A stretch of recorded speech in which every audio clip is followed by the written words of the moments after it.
Hey guys, it's Ariana Rebesca. Welcome back to my YouTube channel. If you're new here, welcome. I talk all about stocks, real estate, and entrepreneurship in general. In today's video, we'll be talking about ways to facilitate the entire process of being a first-time home buyer. Before I get started though, let me just go ahead and promote all my socials. They will all be linked in the description, as well as my two Discords, Stocks Cuties and Bearish Bulls. In addition to that, I am also in the Webull influencer program, which means if you follow all the steps listed while using my link, you get 4 free stocks on me. Finally, I do have a little mentorship program, so we go on Zoom for as often as you'd like, whether it be once a month, once every week, twice every week, totally up to you. And I help you with the entire process of getting started investing in the stock market. I decided to do this because I've been getting a lot of questions related to how do I start, where do I start. I just wanted to help you guys on a more personal level. For more info, hit me up on Instagram, and that'll be it for the intro. Let's get started.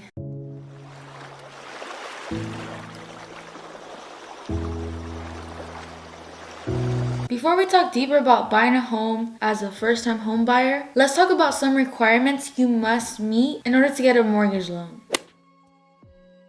Number 1, your credit score must be over 580. But having a credit score of over 650 is always best, since a lot of these programs are extremely competitive. You must have employment history of 2 years. You must also show proof of income using forms like pay stubs, federal tax return, and bank statements. You must live in the home for at least 1 year if you're using an FHA loan, but if you decide to use a conventional loan, you can completely avoid this requirement. The only difference between an FHA loan and a conventional loan is that with a conventional loan, you require a stronger credit score. So with a loan like that, it would probably be best to have at least a credit score of 700. Lastly, you have to keep your finances intact. You gotta prove that you can afford these mortgage payments. Therefore, your monthly mortgage payments should not exceed 31% of your monthly income. Your monthly mortgage payments plus your monthly expenses, like let's say bills like utilities, tuition, etc., should not exceed 43% of your monthly income. But obviously, we are first-time home buyers, and most of us want to move out between the ages of 18 and 20 years old. Unfortunately, we can't meet these loan requirements. But what if I told you there's better options? The first option I'll go over is having your parents as your co-signer.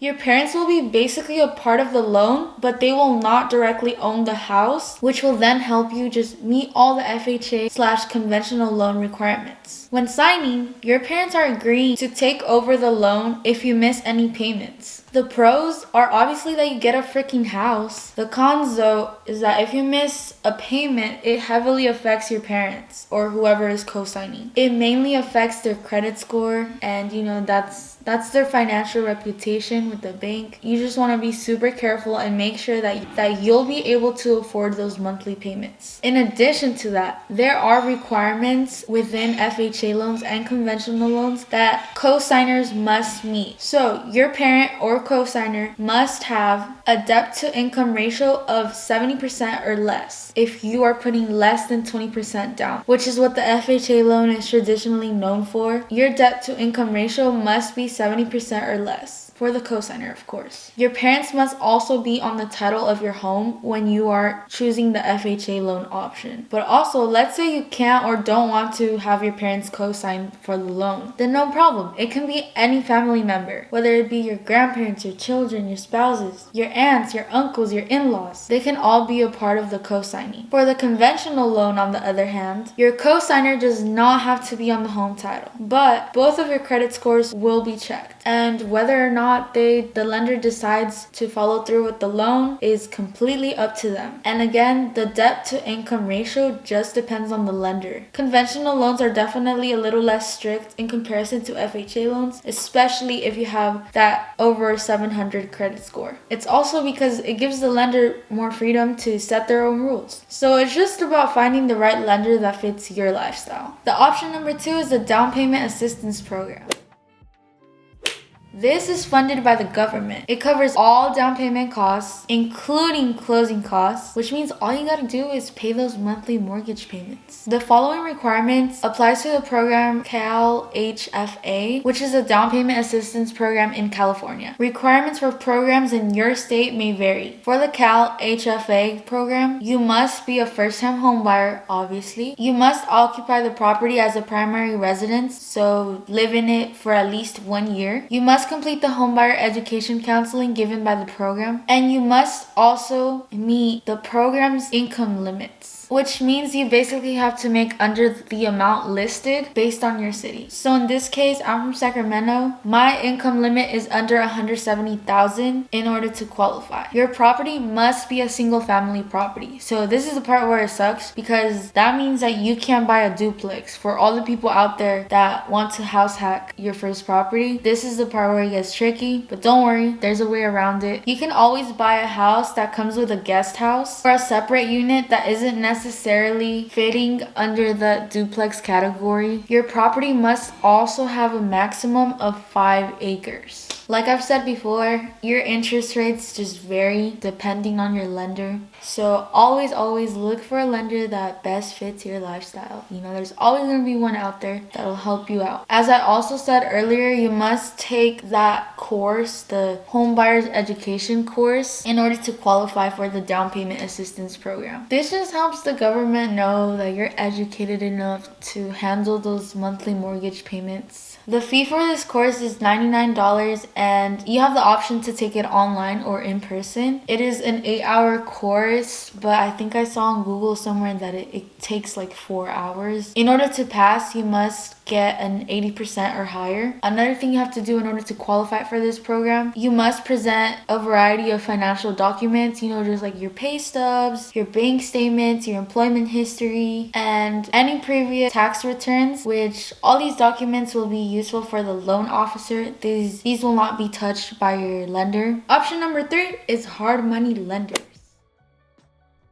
Hard money lenders are people that lend you money privately without a bank. Most of the time, hard money lenders are freaking millionaires, billionaires. Like, they're rich, super rich people. There are many different types of loans with hard money lenders. This isn't like a fixed loan the way that an FHA loan and a conventional loan is. This literally just depends on the person you're working with. An example can be RCN Capital, which is a company that offers loans for new construction, fix and flips, rentals, and multifamily properties. Another one is VCO Lending, which offers some of the best loans for rental properties. They also have a bunch of loans for commercial properties. But yeah, it's basically just about getting out there, building connections, and seeing which one best fits you. Pros of going with a hard money lender is that the entire buying process is much faster than buying a home traditionally as you would with an FHA loan or a conventional loan. And like I said before, it isn't a fixed process. This gives you the liberty to just do a bunch of research and find someone that is the most flexible with your lifestyle. You can also avoid credit check and other documents that prove that you can afford a house, and it's fairly easier to get approved. Some cons are that it can be very expensive just because interest rates on these types of loans are much higher, and it takes a lot of research. Therefore, it can be really tricky to find one that suits you best.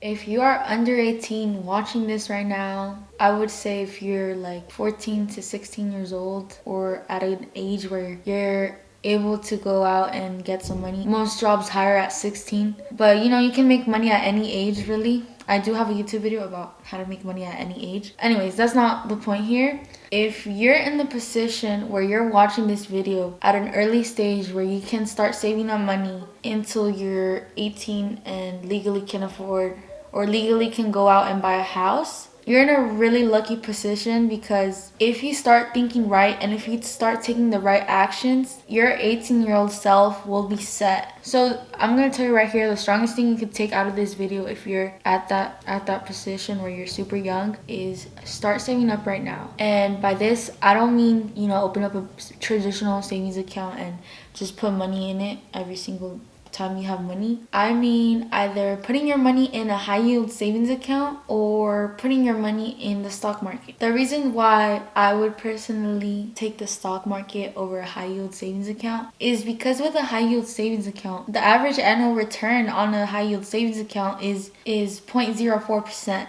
In comparison to the freaking stock market where the annual return is 7 to 10%. I know I would rather have my money grow 7 to 10% every single year than a freaking high yield savings account. And I actually have a detailed video that talks about my plan with the stock market. So check it out if you want more info on that. But to make a long story short, that is the current step that I'm at. I've been saving up since I was 16. I'm 17 right now. My portfolio is at 10 to 15% return since I started investing, which was back in September when I bought my first share of Apple.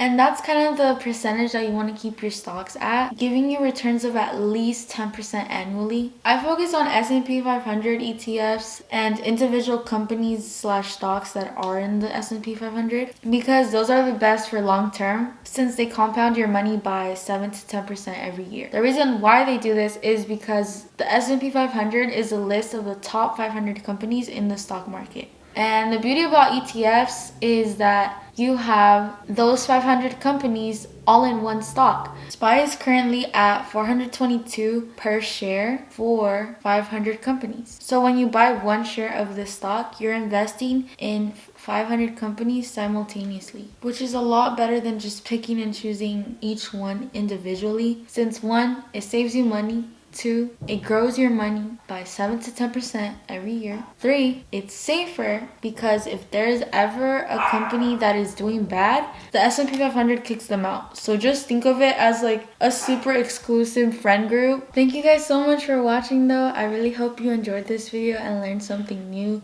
I wish you the best of luck with your home buying process, and I really hope you achieve all your goals and get that dream home that you always wanted.